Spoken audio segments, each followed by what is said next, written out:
धर्मदास साहब को जब कबीर साहब मिलते हैं,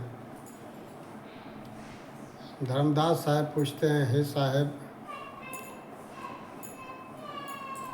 आप हमको सतलोक का उपदेश दिए,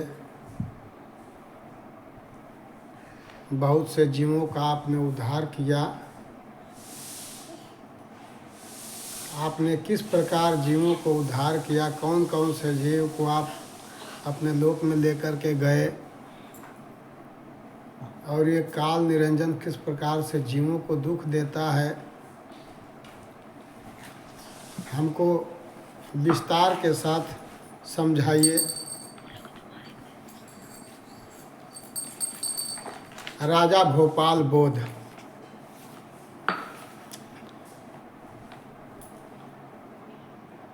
धर्मदास साहब ने कबीर साहब से पूछा कि है सदगुरु, ये काल चोर जो जीव को मारता है वो किस प्रकार मारता है,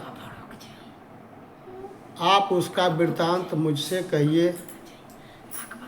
यह बात सुनकर सतगुरु बोले कि ऐ धर्मदास, मैं इसके मारने का लक्षण बताता हूँ, तुम सुनो।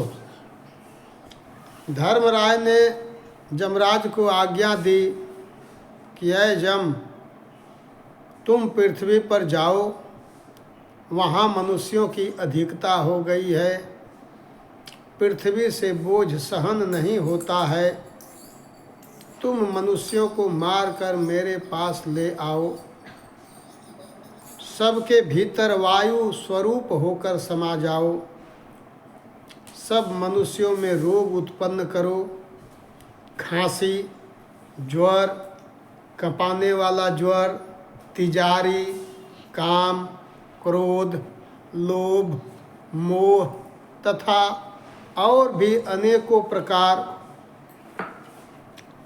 फांसी डालकर सब मनुष्यों को फंसाओ, इसी फंदे में सब फंसे हैं। सुकृत जी को कोई पहचानता नहीं है, इस कारण मैं तुमको भेजता हूँ। ऐ जम, धर्मराज की इतनी बात सुन जमराज आकर सबको दुख देने लगा। सत्यलोक में सत्य पुरुष का वचन हुआ कि ऐ सत्य सुकृत जी, तुम संसार में जाओ, सार शब्द का उपदेश करो,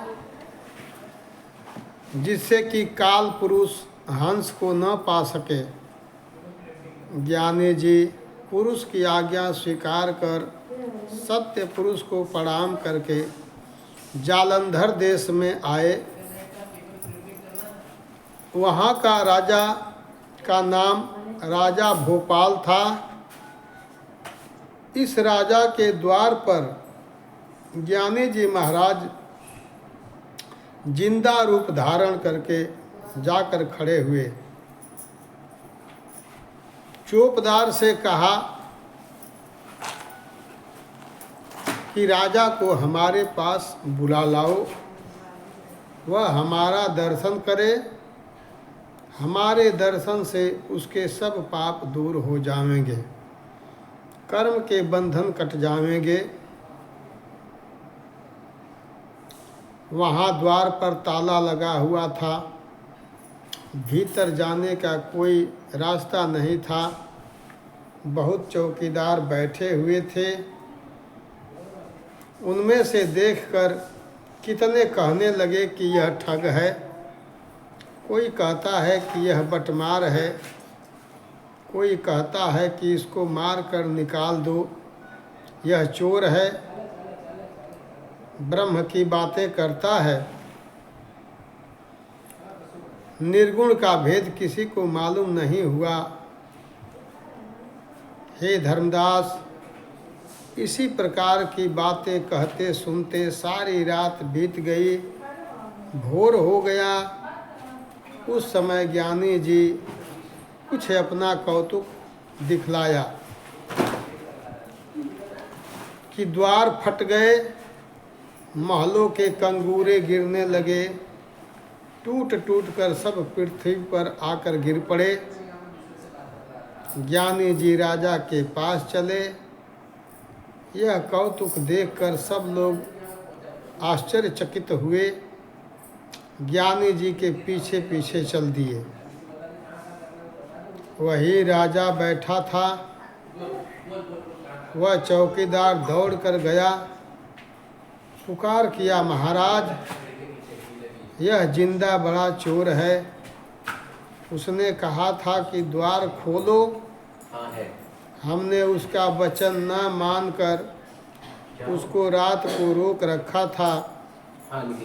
इस कारण जिंदे ने एक मंत्र पढ़ा, समस्त द्वार कट गए, कंगूरे टूट कर गिर गए और जिंदा भीतर चला आया। उसके पीछे हम सब चले आए हैं। महाराज, व्हाइट कलर का केबल निकला है। इसको अभी मारो। हम सत्य बात कहते हैं, नहीं तो यह सबको मार देगा, हम मारे जाएंगे।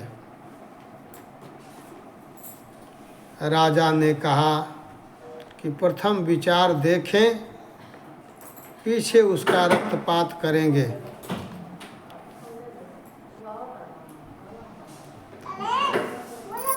ब्राह्मणों को बुलाया, विचार किया, गवाही पूछी। इतने में ज्ञानी जी ने एक ऐसा कौतुक दिखाया कि समस्त महल सोने का हो गया। जो राजा के द्वार थे वे सब सोने के हो गए। वे हीरे, लाल, जवाहरात इत्यादि जड़े हुए हो गए। सब कंगूरे भी सोने के हो गए।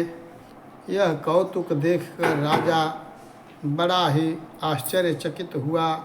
राजा के मन में विवेक आया। उसको निश्चय हो गया कि यह तो कोई महाश्रेष्ठ पुरुष है।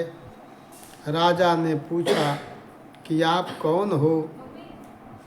आपने मुझको दर्शन देकर कृतकृत्य किया है। तब ज्ञानी जी बोले कि हम सत्य पुरुष के अहदी हैं। मनुष्यों के मुक्ति प्रदान करने के लिए संसार में आए हैं। सत्य लोक सत्य पुरुष का है, उसको कोई नहीं जानता। हे राजा, जम के जाल को पहचानो, हमारे शब्द को परखो, नहीं तो तुमको काल खा जावेगा। राम राम जो जपते हो उस विधि से जपो। यदि अपनी भलाई चाहते हो तो सतगुरु की शरण में आओ। भ्रम छोड़कर सेवा करो।